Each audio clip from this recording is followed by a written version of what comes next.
Hello friends, আসসালামু আলাইকুম। সবাই কেমন আছেন? আশা করি সবাই ভালো আছেন। আজকে আমি আরেকটা নতুন রেসিপি নিয়ে হাজির হয়ে গেছি।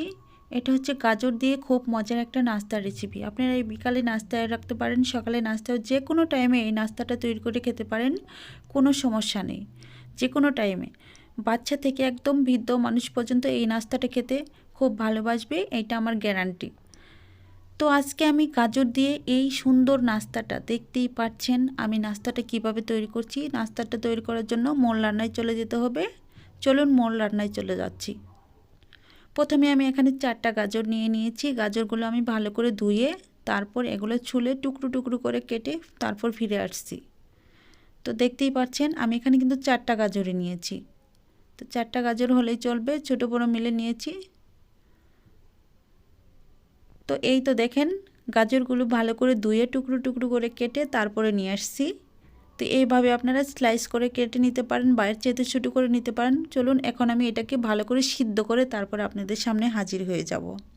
তো আমি সিদ্ধ করে নিয়ে আসছি, এটা ভালো করে কুক করে সিদ্ধ করে নিচ্ছি। দেখতেই পাচ্ছেন যে সিদ্ধ হওয়ার পর কালারটা কতটুকু পরিবর্তন হয়ে আসছে। তারপর এটা আমি একটা আলু মেশানোর সাহায্যে মেশ করে নেব।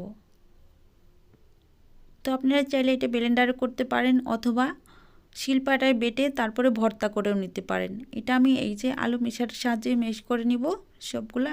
একবার এত নরম হয়েছে, এটা দিয়ে কিছুক্ষণ মেশ করলে একদম গলে যাবে। তো এভাবে সবগুলো আমি মেশ করে নিব। তো আমার মেশ করে নেওয়া হয়ে গেছে, দেখতেই পাচ্ছেন কতটা নরম হয়েছে সিদ্ধর পরে। তো আমি আরেকটু ভালোভাবে মেশ করে নিচ্ছি যাতে দলা পেকে না থাকে বা গুটি না থাকে, এর জন্য আরেকটু ডলে ডলে মেশ করে নিচ্ছি।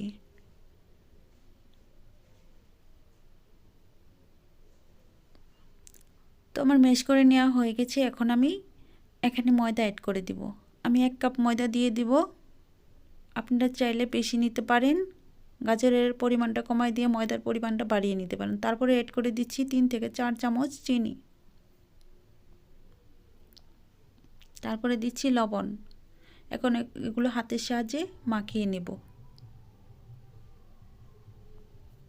তারপরে দিচ্ছি অল্প একটু তেল, সাদা তেল দিয়ে তারপরে ভালোভাবে মিশিয়ে নিচ্ছি। এইভাবে ভালোভাবে মিশিয়ে নিতে হবে।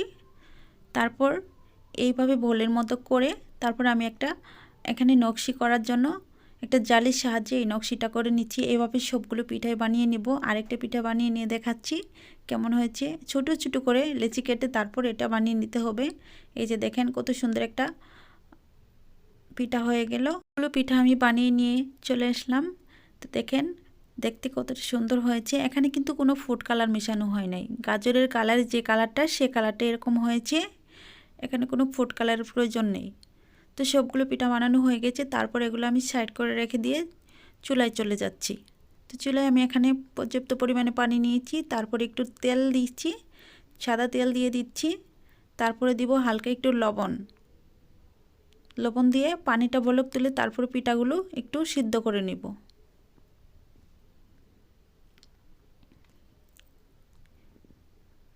2 থেকে 3 মিনিট সিদ্ধ করে নিলেই হবে, বেশি সিদ্ধ করা যাবে না। সিদ্ধর পরে এটা আপনারা একটু বরফ পানিতে রাখলেও রাখতে পারেন বা নর্মাল পানি দিয়ে ধুয়ে ফেললেও চলবে, যাতে গরম না থাকে, তাহলে বেশি সিদ্ধ হয়ে যাবে, তখন পিঠাটা গলে যেতে পারে।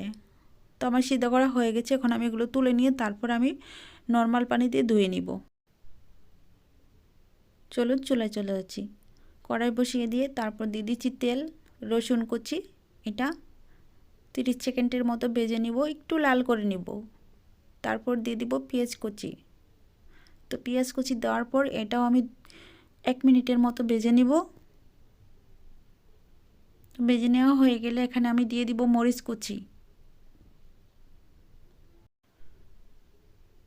তো এখন আমি দিয়ে দিচ্ছি পেঁয়াজের কলি। কিছু পেঁয়াজ কলি দেওয়ার পর এটাও আমি আরেক 2-3 মিনিটের মতো ভালো করে ভেজে নিয়ে একটু লাল লাল করে নেব। তো ভাজা হয়ে গেছে। তো এখন আমি এখানে এড করে দিচ্ছি মরিচের গুঁড়া।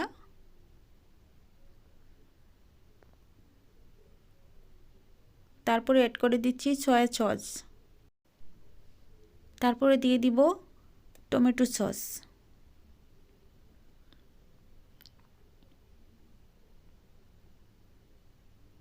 তো আমি এখানে 1 কাপের মতো টমেটো সস দিয়ে দিচ্ছি। তারপরে দিয়ে দিচ্ছি ম্যাজিক মশলা। ম্যাজিক মশলাটা দেওয়ার কারণে স্বাদটা বেড়ে যাবে।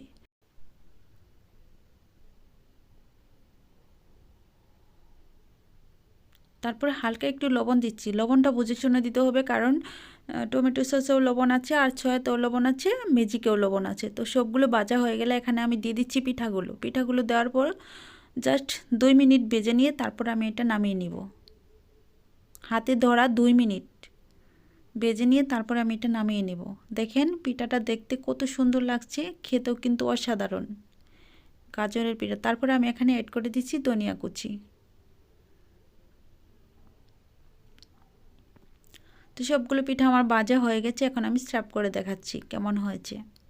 তো দেখেই বুঝতে পারছেন আজকে পিঠাটা কেমন হয়েছে। গাজর দিয়ে একটা অসাধারণ পিঠা, 4টা মাত্র গাজর দিয়ে আর 1 কাপ ময়দা দিয়ে এত মজার একটা পিঠা তৈরি করা, আসলেও কি বলবো, খেয়ে না দেখলে বুঝতে পারবেন না। তো যাই হোক, আজকের রেসিপিটি যদি আপনাদের একটু হলেও ভালো লেগে থাকে তাহলে প্লিজ দয়া করে আমার চ্যানেলটি সাবস্ক্রাইব করবেন, লাইক কমেন্টস শেয়ার করতে কিন্তু ভুলবেন না।